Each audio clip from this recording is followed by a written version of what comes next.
अस्सलाम वालेकुम, क्या हाल है आप सबकी? ठीक ठाक है। हमारे पास क्रू एलिमेंट्स के अंदर वीएमसी के लिए 5 किस्म के प्रोग्राम होते हैं, जो कि एक मिल वॉल्यूम होता है, मिल सरफेस होता है, और एक मिल प्रोफाइल होता है, और एक इंग्रेविंग, और एक जो बेसिक ड्रिल होते हैं। 5 किस्म के प्रोग्राम होते हैं, ठीक है। बेसिकली मिल वॉल्यूम, नंबर 2 मिल सरफेस, नंबर 3 मिल प्रोफाइल, और मिल इंग्रेविंग, और एक बेसिक ड्रिल का प्रोग्राम। 5 किस्म के प्रोग्राम होते हैं। आज इंशाल्लाह मैं इसी वीडियो के अंदर अगले 5-10 मिनट में ये कवर कर दूंगा। हम एक आसान सा पार्ट बनाएंगे जिसके अंदर ये 5 प्रोग्राम हम बना सकें, ठीक है। तो चलें स्टार्ट करते हैं। सबसे पहले हम सेट वर्किंग डायरेक्टरी करेंगे। हमारे पास एक फ़ोल्डर है नेवटेक बेस 3 के नाम से। हम एक पार्ट बनाएंगे, एक रेक्टेंगल या फिर स्क्वायर टाइप का एक पार्ट बनाएंगे, ठीक है, जिसकी हम 200 बाई 200 की लेंथ रखेंगे, ठीक है। 200 बाई 200, ये हम 100 बाई 100,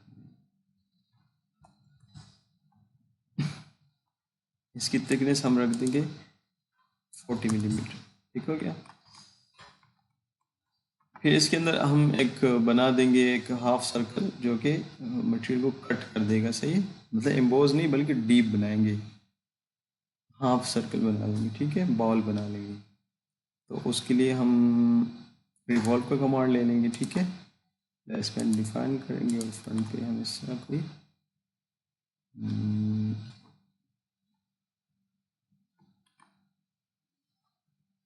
70 डायमीटर,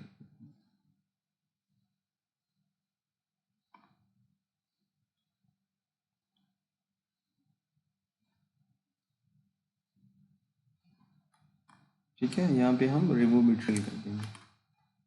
तो ये हाफ सर्कल हमारे पास ड्रा हो जाते हैं। इसको हम राउंड भी दे देंगे। इसकी हम 3 मिलीमीटर रेडियस रख देंगे, ठीक है।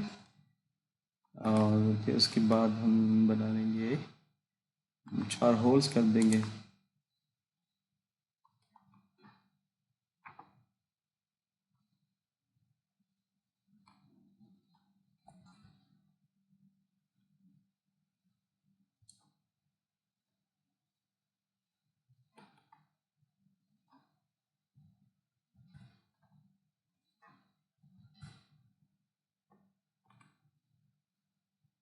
मेरा कर लेंगे, अभी इन दोनों को सेलेक्ट करके मेरा कर लेंगे, ठीक है। इसके बाद हम एक इंग्रेविंग का प्रोग्राम बना देंगे, ठीक है। स्केच ले लेंगे और यहाँ पे हम टेक्स्ट ले लेंगे और यहाँ पे लिख देंगे नेवटेक,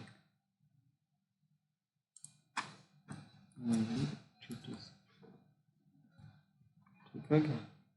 इसको हम इस कर्व के ऊपर,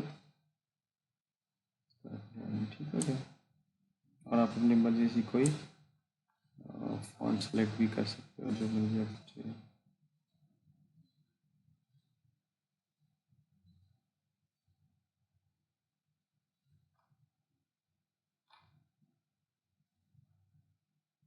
ठीक है क्या।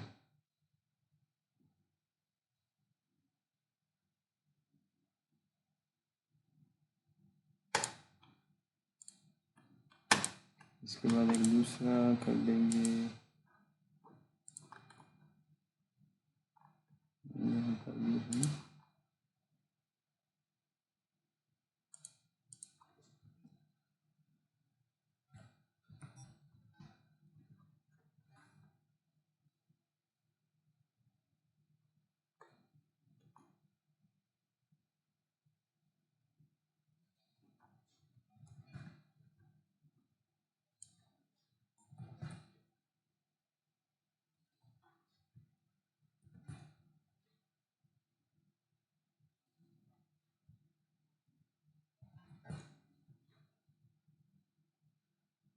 ठीक हो गया।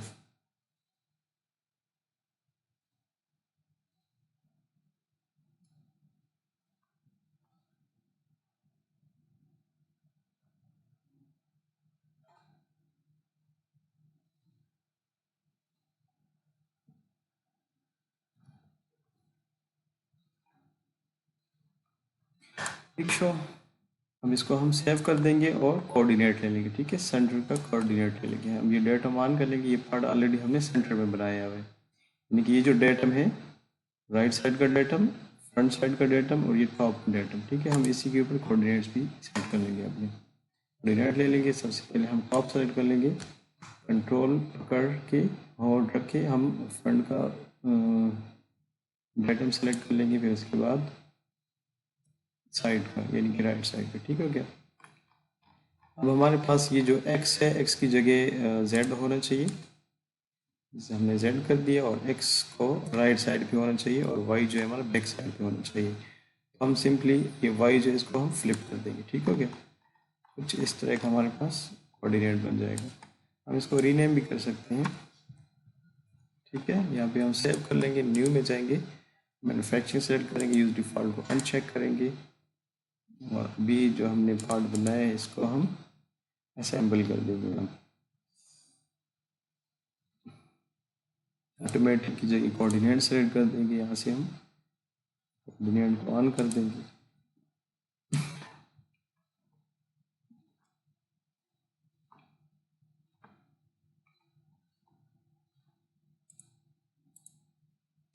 यहाँ में माउस का जो राइट साइड वाला क्लिक है, जो उसको मैं क्लिक करके इसको मैं शफल कर सकता हूँ। ठीक है, मतलब कि एक पॉइंट पे अगर आपके एक से ज़्यादा कोऑर्डिनेट्स बने हुए, तो जो ही आप माउस को करीब लेके आते हैं कि अभी ये 1 2 3 सेलेक्ट हुआ, हाईलाइट हुआ। ठीक है, यहाँ पे मैं राइट क्लिक करता हूँ तो ये जो जितने भी मेरे पास कोऑर्डिनेट्स बने हुए उनमें से जो मुझे चाहिए होगा मैं उसको सेलेक्ट कर दूँगा। जो ही वो हाईलाइट हो जाए तो उसके मैं ऊपर में सिलेक्शन वाला क्लिक कर दूँगा। ठीक है, तो मुझे ये NC असेंबली वाला चाहिए। ठीक है, इसके ऊपर मैं क्लिक कर देता हूँ।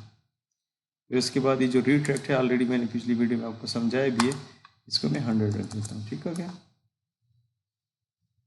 ओके कर देता हूँ, सेव कर देता हूँ। ठीक है, सबसे पहले जो हम प्रोग्राम बनाएंगे वो होगा मिल वॉल्यूम, यानी कि ये जो पार्ट है मेरे पास ये बेसिकली इस तरह का होगा। ठीक है, इस तरह सॉलिड होगा। उससे हम पहले ये वाला जो सेंटर का बना हुआ है, ये कैविटी सी बनी है, ये बना लेंगे। ये 4 होल्स कर देंगे और ये आउटर प्रोफाइल काट लेंगे। और फिर जो 5वां प्रोग्राम होगा वो हम ये जो नेव टैग है इसकी ग्रेविंग कर देंगे। ठीक है, और 5वां जो होगा इसके ऊपर हम बाल नोच चला लेंगे। ठीक है, सबसे पहले हम इसको खाली कर देते हैं। उसके लिए हम मिल वॉल्यूम का प्रोग्राम बना लेते हैं। ठीक है, मिल वॉल्यूम, एक्सट्रूड, प्लेसमेंट, डिफाइन और टॉप सेलेक्ट कर देंगे। ठीक है, इसको हम लाइन में बंद कर देंगे। ठीक है, या सर्कल ले लेंगे कोई, या ऐसी ही लाइन सेलेक्ट करके हम इसको बंद कर देंगे। ठीक है, या फिर सिंपली आप रेक्टेंगल लेके इसको भी बंद कर सकते हैं। ठीक है, अब इसकी जो डीप है वो, या तो आप इसका आप डायमीटर चेक कर लें, आपके पास जितना डायर है उसका हाफ आपका, यानी कि 70 मिलीमीटर डायमीटर है तो 35 मिलीमीटर मेरे पास डीप होगी। ठीक है, या मैं 40 मिलीमीटर दे देता हूँ, 36 दे देता हूँ, ओके करता हूँ। इसको मैं यहाँ पे ट्रिम करूँगा। अभी जो आपको नज़र आ रहा है ये जो स्क्वायर मैंने बनाया, ये वॉल्यूम मैंने जो बनाया है। ठीक है, लेकिन जब तक मैं इसको ट्रिम नहीं करूँगा तो ये ऐसे ही होगा, मतलब कि मैं प्रोग्राम बनाऊँगा तो ये स्क्वायर ही काटेगा। ठीक है, लेकिन अगर मैं इसको यहाँ पे ट्रिम कर दूंगा तो जो एक्स्ट्रा मटेरियल होगा ऑटोमेटिकली कट जाएगा। ठीक है, देख रहे हैं आप, ये जो एक्स्ट्रा मटेरियल है वो कट गया। मैं ओके कर दूंगा और यहाँ पे मैं स्टेप्स में आऊँगा और वॉल्यूम रफ सेलेक्ट कर दूंगा। Volume rough, name, tool, parameter, volume. ठीक है, नेम, टूल, पैरामीटर, वॉल्यूम और डन कर दूंगा। मेरे पास कटर है फॉर एग्जांपल 10 मिलीमीटर का, तो मैं V10 का नाम दिया, तो आप अपनी मर्जी से भी कोई नाम दे सकते हैं। यहाँ पे मेरे पास एंड मिल सेलेक्टेड है और 10 मिलीमीटर का डायमीटर। ठीक है, अप्लाई कर दूंगा, ओके कर दूंगा। ये जो कट फील्ड में दे रहा है ये एक्चुअल है। ठीक है, जो कि मैं अरसे से यही चला रहा हूँ। जैसे कि मैंने ऑलरेडी आपको बताया कि मशीन के ऊपर एक नॉब होता है जिसके ऊपर परसेंटेज होती है ना, यानी कि फीड को भी आप कम ज़्यादा कर सकते हो, फीडिंग स्पीड को भी कम ज़्यादा कर सकते हैं कंट्रोल पैनल से, ठीक है। फॉर एग्जांपल ये अभी मैं कट फीड देता हूँ 2000, और आपके पास जो मशीन के ऊपर जो नॉब लगे, फीड का जो बटन लगा हुआ है, उससे अगर आप डबल करना चाहिए यानी कि 4000 चलाना चाहें तो उसको 200% पे लें, तो आपकी जो कटिंग फीड होगी वो ऑटोमेटिकली 4000 पे चला जाएगा, ठीक है। या फिर अगर आपने इसको हाफ करना है, 50% पे करना है, तो नॉब का 50% पे ले तो ये आपकी फीड ऑटोमेटिकली 2000 से 1000 पे आ जाएगी, ठीक है। जो आपके पास फ्री फीड है या अपने मशीन के हिसाब से दे सकते हैं, ठीक है। और प्लंज फीड चूँकि ये मटेरियल के ऊपर कट ले रहे हैं, ठीक है, इसको आप कम दे दें, इतना भी कम नहीं दें कि आपका टाइम ज़ाया हो, और इतना ज़्यादा भी नहीं दें कि आपका कटर टूट जाए। मैं यहाँ पे इसको 100 मिलीमीटर कर देता हूँ। यहाँ पे आपको याद हो मैंने आपको बताया था एक रैम्प फीड होती है कि जब हमारा कटर कट लेता है तो वो उसको हम किसी ख़ास एंगल के ऊपर ऐसे, यानी कि जब हमारा कटर कट लेता है, जब प्लंज के लिए जाता है तो उसको हम एक ख़ास डिग्री के ऊपर भी लेके जा सकते हैं। उससे ये हुआ कि कटर के ऊपर ज़ोर नहीं पड़ते, वो टूटने के चांसेस बहुत कम हो जाते हैं, ठीक है। यहाँ पे मैं प्लंज फीड देता हूँ 100 मिलीमीटर और स्टेप डेप्थ में 0.2 देता हूँ। स्टेप ओवर आप हमेशा कटर का जो डायमीटर है उसका 75% रखा करें मिल वॉल्यूम में, ठीक है।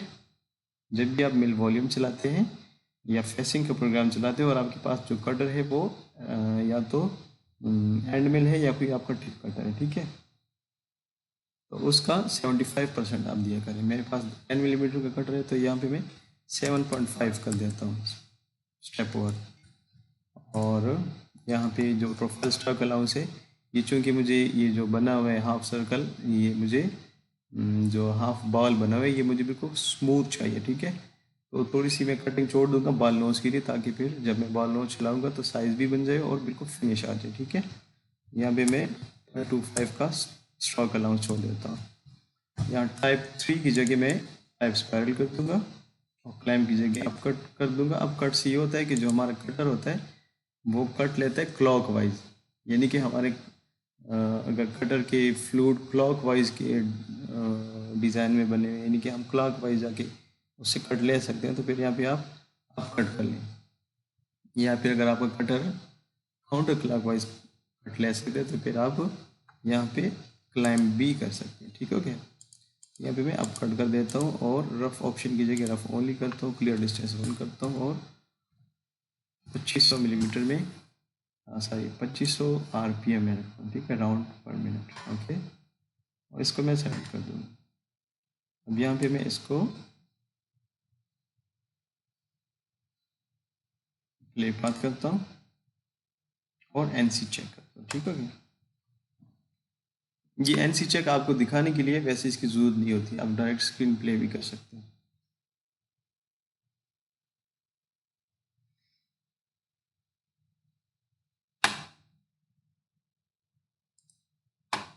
ठीक है, अब इसकी यहाँ से स्पीड कम कर लें और प्ले कर लें।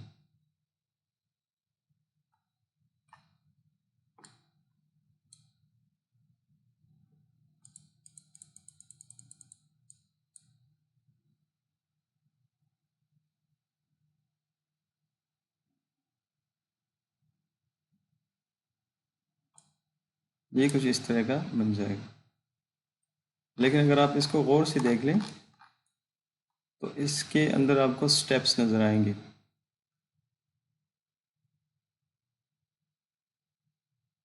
ठीक है, ये वाले स्टेप्स, क्योंकि ये मुझे बिल्कुल स्मूथ चाहिए तो फिर यहाँ पे मैं बॉल नोज का प्रोग्राम चलाऊंगा, ठीक है।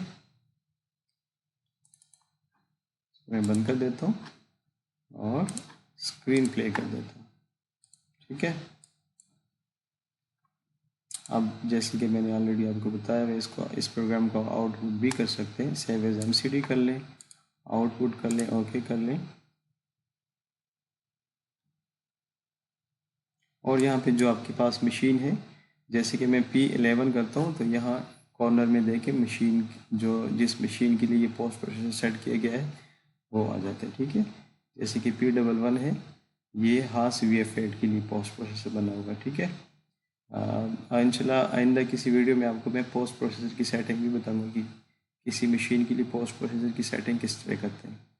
तो क्रीव के अंदर ये जो P19 है, ये फनूक के लिए हमारे पास चूँकि कंट्रोल फनूक का है, तो ये फनूक का डिफ़ॉल्ट पोस्ट प्रोसेसर है। तो आप हमेशा से जब भी फनूक के लिए प्रोग्राम क्रिएट करते हैं तो ये P19 भी कर लिया करें, ठीक हो गया। यहाँ पे ओके कर दिया और डन सीक्वेंस कर दिया। आप इस प्रोग्राम को आउटपुट भी कर सकते हैं। मेरे पास V10 था, V10.tap, ठीक है, ये प्रोग्राम आ जाता है मेरे पास। फिर उसके बाद हमारे पास जो प्रोग्राम है वो होगा मिल वॉल्यूम का। यानी कि अगर ये जो इसकी लेंथ विड्थ है ये ज़्यादा है, फॉर एग्जांपल ये तो मैंने 200/200 रखा हुआ है, 200/200। अगर आपके पास ये 200 मिलीमीटर से ज़्यादा है और आप चाहते हैं कि इसको मैं पूरा 200 मिलीमीटर ही बनाऊँ, तो उसके लिए फिर ये वाला बॉल आप कट करेंगे, ठीक है। उसके लिए प्रोग्राम कौन सा बनाएंगे, मिल प्रोफाइल का। ये यहाँ पे मैं सेलेक्ट करूँगा मिल सरफेस और एक्सट्रूड ले लूँगा, प्लेसमेंट डिफाइन और टॉप सेलेक्ट कर दूँगा, ठीक है। फॉर एग्जांपल यहाँ राइट और लेफ़्ट साइड पे आपने क्लैंप लगाए हुए, तो आप सबसे पहले फ्रंट और बैक साइड के प्रोग्राम चला लेंगे। या फिर अगर आपके पास जो प्लेट है आपने किसी बोर्ड्स के ज़रिए से या फिर किसी भी चीज़ के अंदर से, या फिर जो आपके पास बेड है वो मैग्नेटिक है, तो आप फिर पूरा भी चला सकते हैं। लेकिन अगर आपने क्लैंप लगाए हुए तो फिर आप पहले फ्रंट और बैक साइड चला लें। फिर जब फ्रंट और बैक साइड चल जाए तो फिर आपकी जो क्लैंप होंगे उसको आप शिफ्ट कर लें वाई में, यानी कि फ्रंट पे और बैक साइड पे लगा लें क्लैंप और फिर राइट लेफ्ट चला लें, ठीक हो गया। तो मेरे पास फॉर एग्जांपल राइट और लेफ्ट पे क्लैंप लगे, तो मैं बैक साइड चला लेता हूँ, ठीक है। अब आपके पास ये मटेरियल जितना एक्स्ट्रा है, ठीक है, अब ये 200 मिलीमीटर का ये मेरे पास लेंथ है। लेकिन अगर आपके पास जो रफ पार्ट हो वो फॉर एग्जांपल 220 मिलीमीटर यानी कि 20 मिलीमीटर एक्स्ट्रा है, तो आप 15-15 मिलीमीटर इसको प्लस कर लें, ठीक है। ये 15 मिलीमीटर हो गया, सेम 15 मिलीमीटर में इसको भी कर देता हूँ, ठीक हो गया। और आपको जो डेप्थ चाहिए, चूँकि ये मेरे पास था 40 मिलीमीटर का, तो आप 40 भी दे सकते हो, या फिर अगर आपके पास 40 से ज़्यादा है या 35 है, जितना भी आप डीप देना चाहें तो आप डीप दे सकते हैं, ठीक हो गया। अब यहाँ पे मैं प्रोग्राम इसके लिए बनाऊंगा मिल प्रोफाइल का, profile milling, name tool parameter और मशीनिंग सरफेस सेलेक्ट कर दूंगा, डन कर दूंगा। मैं यहाँ पे नाम देता हूँ P10 का, ठीक है, प्रोफाइल 10। मेरे पास कटर सेम में है, यानी कि एंड मिल और 10 मिलीमीटर का डायमीटर, ओके कर दूंगा। यहाँ पे मैं कट फीट दूंगा 2000 फ्री फीट, जो कि मैं यूजुअली यही पैरामीटर यूज़ करता हूँ। प्लंज फीड में यहाँ पे चूँकि ये मटेरियल के ऊपर कट नहीं लगा, तो प्लंज फीड में ज़्यादा देता हूँ ताकि टाइम कम से कम जाए हमारा। यहाँ पे मैं ये भी 2000 ही दे देता हूँ। स्टेप डेवलपमेंट 2 रख देता हूँ। यहाँ मैं क्लाइंब की जगह जिग जैग करूँगा, ठीक है, जिग जैग। आप फिर ट्राई कर लें, मैं जिग जैग देता हूँ, फिर आप अप कट और क्लाइंब के ऊपर भी ट्राई कर लें, तो आपको अंदाज़ा हो जाएगा कि जिग जैग और क्लाइंब में और अप कट में क्या फ़र्क है, ठीक है। आप जिग जैग की जगह कोई और ट्राई कर सकते हैं। मैं जिग जैग करता हूँ, क्लियर डिस्टेंस 1 करता हूँ और स्पिंडल स्पीड को मैं 2500 में RPM रखता हूँ, ठीक है। ये जो क्लियर डिस्टेंस है मैंने ऑलरेडी आपको बताया। फॉर एग्जांपल आपका जो कटर है वो ऐसे फ्री हवा में खड़ा है और आपका ये जॉब है, ठीक है, ये फॉर एग्जांपल 400-500 या फिर 1 मीटर के फासले पे है। तो वहाँ से अगर आप कटिंग फीड के मोशन में आएंगे तो ये बहुत टाइम लेगा। तो फिर हम क्या करते हैं, उसके लिए फ्री फीड देते हैं ताकि ये तेज़ी से आ जाए, रैपिड स्पीड से आ जाए। और जब ये पार्ट के 1 मिलीमीटर करीब पहुंच जाए तो वहाँ से ये जो हमारी कटिंग जो फीड की मोशन है वो कम हो जाए, ठीक है। 1 मिलीमीटर पे जब पहुंचता है तो उसके बाद फिर ये जो हमारा फीड है ये प्लंज की फीड में आ जाता है। जैसे कि मैंने दिया हुआ है 2000, तो या फिर इसको अगर आप 200 करते हैं तो ये फिर 200 की फीड में आ जाते हैं, ठीक है। ये क्लियर डिस्टेंस का ये मकसद होता है, ओके। और यहाँ पे मैं आल की जगह क्विल्ट कर दूंगा, ठीक है, क्विल्ट। और जो मैंने सरफेस बनाई हुई है इसको मैं सेलेक्ट कर दूँगा, ठीक है। यहाँ पे जो हमारे पास ये एरो का निशान आ रहा है ये हमें बैक साइड पे चाहिए, ठीक है, क्योंकि पार्ट का जो फ्रंट साइड वाला हिस्सा है ये वाला मैं इसको सेव रखना चाहता हूँ और जो बैक साइड पे जो मटेरियल उसको मैं कट करना चाहता हूँ, ठीक है। तो इसके लिए मैं फ्लिप करूँगा। पहले मैं ऐसे ही ट्राई करता हूँ, इसी के ऊपर चलाता हूँ तो आपको अंदाज़ा हो जाएगा। कटर हमारा फ्रंट साइड भी चलेगा तो इससे हमारा पार्ट ज़ाया होगा, ठीक है। लेकिन अगर इसको मैं फ्लिप बिल्ड करता हूँ तो फिर कटिंग हमारी बाइट साइड भी होगी और हमारा जो पार्ट है, जो हमारी साइजेस हैं वो फिर सेव रहेंगे, ठीक है। ओके करता हूँ और प्ले बात करता हूँ।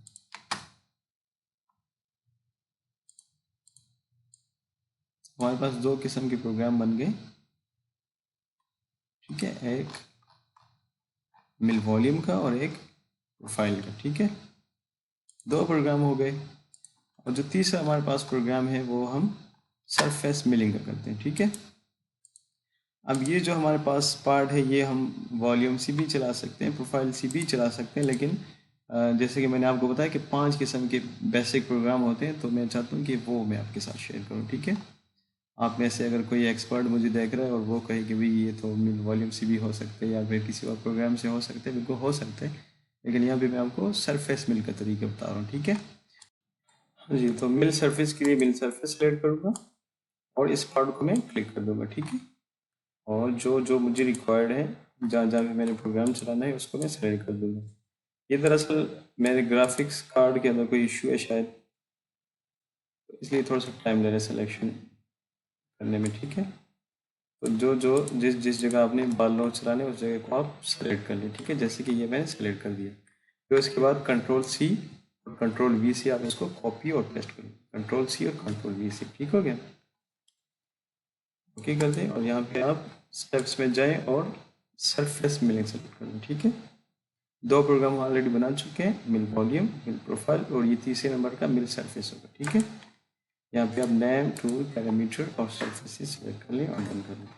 हम फॉर एग्जांपल इसके अंदर 10 मिलीमीटर का बाल नोच लगाते हैं तो हम ये B10 का इसका राइटर रखते हैं। यहाँ पे चूंकि हमारे पास जो कटर टाइप है आप देख रहे हैं ये एंड मिल है, ठीक है। हम यहाँ पे न्यू सेलेक्ट कर देंगे, हमारे पास बॉल मिल आ जाता है और जो डायमीटर है वो हम 10 मिलीमीटर देते हैं, ठीक है। अगर आपके पास कोई भी कटर है, कोई भी बाल नोज है, यानी कि ये 40 मिलीमीटर का 35 मिलीमीटर का डायमीटर है तो आप इसका यानी कि 17.5 तक डायमीटर तक कोई भी कटर लगा सकते हैं, यानी कि पॉइंट 1 से लेकर अनवर्ड 17.5 तक कोई भी कटर रख सकते, लेकिन 17.5 से बड़ा कटर नहीं रख सकते, ठीक है। ठीक हो गया, अप्लाई करेंगे, ओके करेंगे और जो हमारे पास कट फीड है ये मैं 2000 दे दूंगा, फ्री फीड में ये दे दूंगा और स्टेप ओवर में अब यहाँ पे जैसे कि मैंने बताया कि मिल वॉल्यूम के अंदर या फिर जब हम सरफेस का प्रोग्राम बनाते हैं तो जो हमारे पास कटर होते हैं उसका हम 75% स्टेप ओवर रखते हैं, ठीक है। यानी कि अगर आपके पास कटर का डायमीटर 10 है तो आप 7.5 रख लेंगे, आपके पास 12 का कटर है तो 12 मिलीमीटर का जो 75% बनता है वो आप दे सकते हैं, ठीक है। लेकिन यहाँ भी हमारे पास बाल नोज है, आपको जितनी ज़्यादा फिनिश चाहिए। हाँ, तो जैसे कि मैंने बताया कि जब हम वॉल्यूम का प्रोग्राम चलाते हैं एंड मिल से तो हम उस कटर के डायमीटर का 75% रखते हैं स्टेप ओवर, ठीक है। लेकिन यहाँ पे हम बाल नोज चला रहे हैं तो जितनी हमें सरफेस फिनिश चाहिए होगी उतना ही हम कम स्टेप ओवर रखेंगे, ठीक है। सही हो गया। यहाँ पे मैं देता हूँ 0.12 मिलीमीटर, 0.12 और प्रोफाइल स्टैक अलाउंस नहीं चाहिए मुझे और यहाँ पे मैं लाइन कनेक्ट की जगह कर्व कनेक्ट करता हूँ, ठीक है। फिर आप ऐसे करें कि आप ट्राई कर लें लाइन कनेक्ट से क्या होता है, आर्क से क्या होता है, लूप से क्या होता है, लेकिन यहाँ पे मैं कर्व कनेक्ट दे रहा हूँ, ठीक है। आप सबको मैं अलग अलग से समझाऊंगा तो वीडियो ऑलरेडी बहुत लंबी हो गई और भी ज़्यादा लंबी हो जाएगी, ठीक है। फिर डिस्टेंस में 1 दे देता हूँ और यहाँ पे मैं 4000 का स्पिंडल स्पीड रखता हूँ, ठीक हो गया। ओके करता हूँ, यहाँ पे मिल सरफेस सेलेक्ट करता हूँ और सेम उसी तरह जिस तरह मैं प्रोफाइल के लिए यहाँ पे क्विल्ड किया मैंने और मैंने सरफेस को कॉपी के लिए इसी तरह मैं क्विल्ड करूँगा और इस सरफेस को मैं कॉपी कर दूंगा। ठीक हो गया। और यहाँ पे जो मुझे एरो का निशान आ रहा है ये अभी इस वक्त बिल्कुल सही है, लेकिन अगर ये डाउन साइड पे हो तो मैं इसको क्या करूँगा, ऊपर लेके जाऊँगा इस फ्लिप से। ठीक हो गया। ओके करूँगा, सेलेक्ट ऑल करूँगा, डन करूँगा। और ये यहाँ पे ये आपको कहता है कि आपको आप कहाँ से स्टार्ट करना चाहते हैं। वैसे तो हम नेचुरली जो हमारा एंगल होता है 0 डिग्री हमारी यानी कि हॉरिजेंटली राइट साइड से स्टार्ट होता है। ठीक है, ये मेरा राइट साइड है, यहाँ से हॉरिजेंटली स्टार्ट होता है ऐसे। ठीक है, 0, फिर जो वर्टिकल वो 90 डिग्री बनता है, फिर जो हमारा लेफ्ट साइड होता है वो फिर बनता है 180 डिग्री। और फिर जब हम यानी कि 90 डिग्री के बिल्कुल एंड पे जाते हैं तो वहाँ पे बनती है 270 डिग्री। और फिर जब 0 डिग्री पे आता है तो वो 360 हो जाता है। ठीक है, ये अभी अब वो नेचुरली ऐसे होते हैं, लेकिन यहाँ प्रोई के अंदर जो हमारा एंगल है वो नीचे से स्टार्ट होता है। ठीक है, यानी कि बॉटम से, यहाँ से अगर मैं 0 एंगल देता हूँ तो यहाँ से स्टार्ट होगा। ठीक है, अगर मैं 90 देता हूँ तो राइट से लेफ्ट की तरफ आएगा, लेकिन अगर मैं यहाँ पे देता हूँ 180 डिग्री तो ये टॉप टू बॉटम आएगा। और अगर मैं 270 कर दूँ तो ये लेफ्ट टू राइट जाएगा। ठीक है, लेकिन मुझे इस एंगल पे नहीं चलाना, मुझे ये आइसो लाइन्स के ऊपर चलाना है। ठीक है, अगर मैं एंगल से चलाता हूँ इसी से कट एंगल 0 से, तो देखना ये किस तरह चलता है।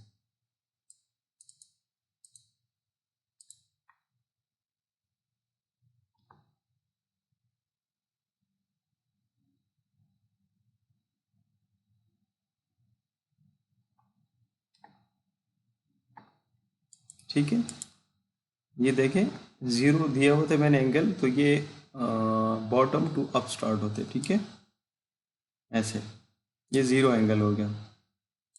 ठीक है, लेकिन इससे ये होगा कि यहाँ पे आप देख रहे हैं ये स्टेप और ज़्यादा बन रहा है।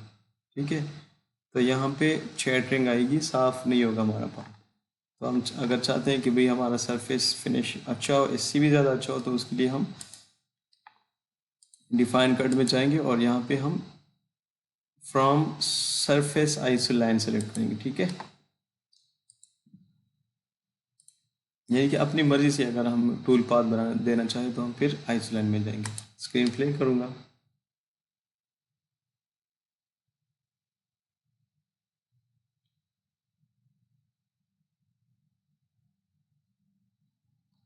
देखिए प्रोग्राम जनरेट हो रहा है, चलो 1 मिनट में हो जाएगा तो आप देखें।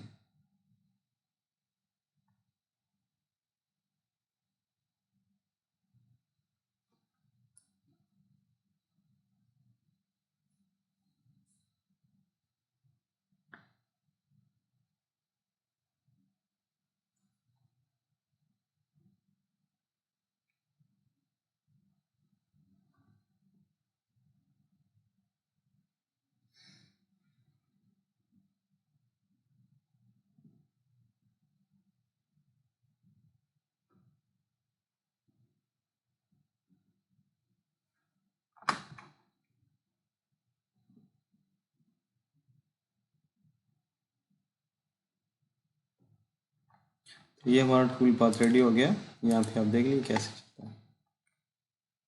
ठीक है, ऐसे जब इस स्टाइल से हमारा कटर चलता है तो फिनिशिंग हमारी ज़्यादा आ जाती है। ठीक हो गया, ऐसे ये हो गया सरफेस मिलिंग का प्रोग्राम। ठीक है, 3 प्रोग्राम हो गए। अभी एक प्रोग्राम हमारे पास रहता है इंग्रेविंग का। ठीक है, ये नैवटेक मैंने लिखा हुआ है, इसको भी चला लेंगे नैवटेक को, जो कि बिल्कुल टॉप प्लेन के ऊपर है, इनके 0 एंगल के ऊपर है। यहाँ पे बैच 3 है, लेकिन इसके नीचे अगर आप देख लें तो ये जो हमारे पास प्लेट है या ब्लॉक है ये खाली है। ठीक है, लेकिन मैं चाहता हूँ कि ये इसके ऊपर प्रोजेक्ट हो जाए। ठीक है, ये जो बैच 3 है हमारा उस बॉल के यानी कि ये हमारा बॉल है उसके ऊपर ऐसे जिस तरह बॉल की सरफेस है उसी तरह से हमारी ये बैच 3 की कटिंग हो जाए, तो वो भी मैं आपको बता देता हूँ कि किससे करते हैं। ठीक है, इसको सेव कर देते हैं और पार्ट को हम ओपन करेंगे। यहाँ पे हम जाएंगे इंसर्ट में, कॉस्मेटिक सेलेक्ट करूँगा, ग्रुप सेलेक्ट करूँगा और टॉप को सेलेक्ट कर दूँगा। ठीक है, ओके कर दूँगा, डन रेफ्रेश करूँगा, फिर मैं टॉप सेलेक्ट कर दूँगा, ओके कर दूँगा और ठीक है। जो मेरे पास नेव टैग है लूप लेके मैं इसको सेलेक्ट कर दूंगा।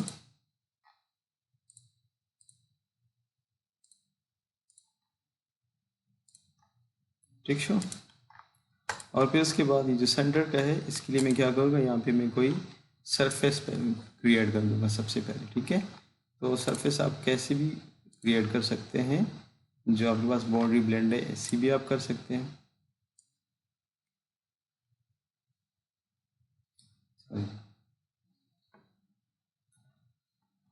बाउंड्री ब्लेंड को आप ऐसे कर सकते हैं।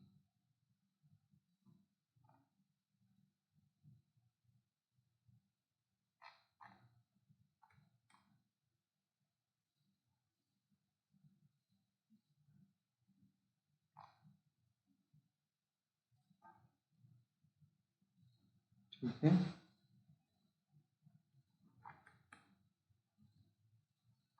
तो यहाँ पे आप बाउंड्री ब्लेंड ले लें ऐसे।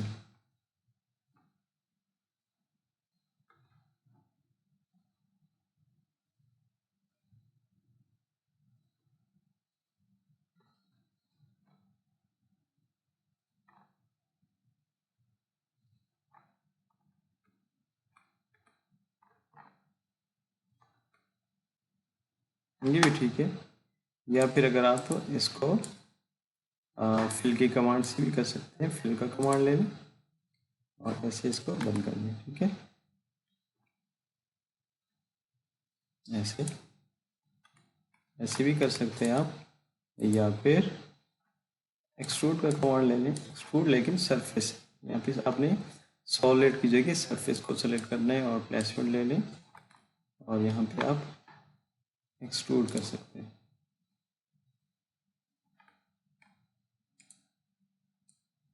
ऐसे। ठीक हो गया, बंद हो गया। अब मैं क्या करूँगा, इंसर्ट की जगह इंसर्ट करूँगा और कॉस्मेटिक्स और ग्रुप सेलेक्ट करूँगा। अब जिस सरफेस के ऊपर मैंने प्रोजेक्ट करना है इंग्रेविंग को, सबसे पहले मैं वो सेलेक्ट कर दूंगा। ठीक है, मेरे पास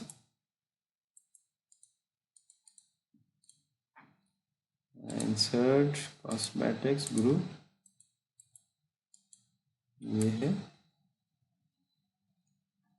सेलेक्ट हो गया। अब मैं प्लेन सेलेक्ट करता हूँ। अब ये जो बेस 3 है मैं इसी को सेलेक्ट कर देता हूँ।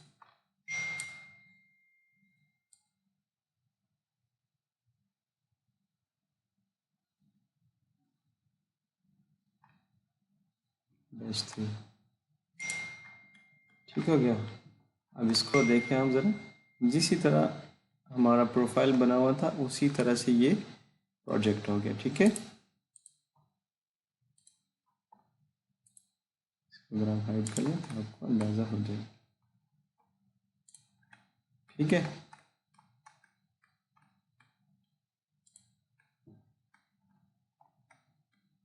नज़र आया ना? इसको आप सेव कर लें और क्लोज कर दें। मशीनिंग में आ जाए, यहाँ पे स्टेप्स सेलेक्ट करूँगा, एंग्रेविंग करूँगा, नेम टूल पैरामीटर करूँगा। ठीक है, यहाँ पे मैं कर दूँगा E1। ठीक है, और एंग्रेविंग का जितना डायमीटर आपके पास वो डायमीटर सेलेक्ट कर लें, अप्लाई कर लें और ओके कर दें। कट फीड में यहाँ पे इंतहाई कम रखूँगा और फ्री फीड में अपने हिसाब से रखूँगा। प्लंज फीड भी मैं बहुत कम दूंगा क्योंकि ये बहुत बारीक कटर होते हैं, टूटने का ज़्यादा खतरा होता है।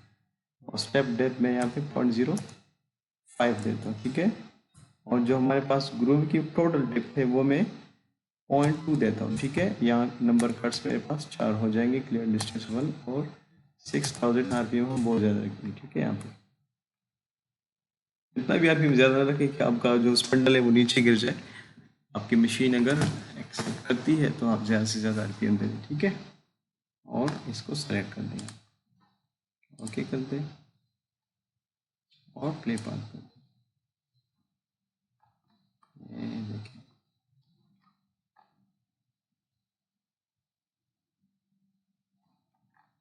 सही शो।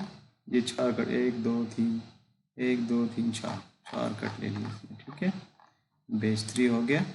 अभी जो ऊपर नेम टैग है मैं इसका भी प्रोग्राम बना देते हैं। सेम वही तरीका है, इंग्रेविंग नेम टू पैरामीटर और ई टू देना, इंग्रेविंग टू सेम कटर और सेम पैरामीटर जो कि पिछले प्रोग्राम में मैंने यूज़ किया। उसके लिए मैं एडिट जाऊँगा, कॉपी फ्रॉम स्टेप्स करूँगा और वही पैरामीटर्स जो कि E1 के प्रोग्राम के अंदर मैंने दी हुई थी वही पैरामीटर्स आ गए। अब ये जो ऊपर वाली इंग्रेविंग है मैं इसको सेलेक्ट कर दूँगा, ठीक हो गया, और प्ले पाथ करूँगा।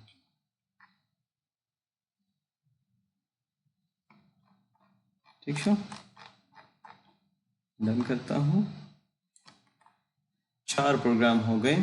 हाँ, मिल वॉल्यूम का, मिल सरफेस का, मिल प्रोफाइल का, इंग्रेविंग का। एक प्रोग्राम हमारा रहता है जो कि बहुत बेसिक होता है, ऑलरेडी मैंने आपको बताया, वो भी है ड्रिल का प्रोग्राम। ठीक है, drilling standard name tool parameter, आपके पास जितना डायमीटर है कटर का, ड्रिल का, वो दे दें। आपके पास 10 मिलीमीटर का ड्रिल है तो आप 10 का डाल दें, ठीक है, या जितना आपको और रिक्वायर्ड है। फीड दे दूँगा मैं 100 मिलीमीटर और फ्री फीड और डिस्टेंस पर, और आपको जितनी आरपीएम चाहिए अपने हिसाब से लेना। ठीक है,